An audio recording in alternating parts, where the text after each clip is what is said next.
Hi, in this video we will discuss about formatted string. This method is very useful in your programming language, especially when you want to have multiple inputs. For that, just take an example. You just code, suppose with variable place is India, and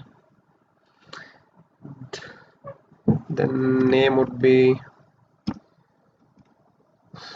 Python. Suppose if you want to take two inputs and print hi, I am with flower brackets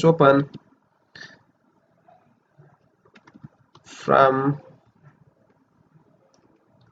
open again dot. Now you okay guys, this is all I have got here. For complete Python developer course from beginner to expert, check the link in the description below. Look into the course description and the content of the course. If you find the course add value to your career, then enroll for it. Remember, what you do today defines your future. Thank you.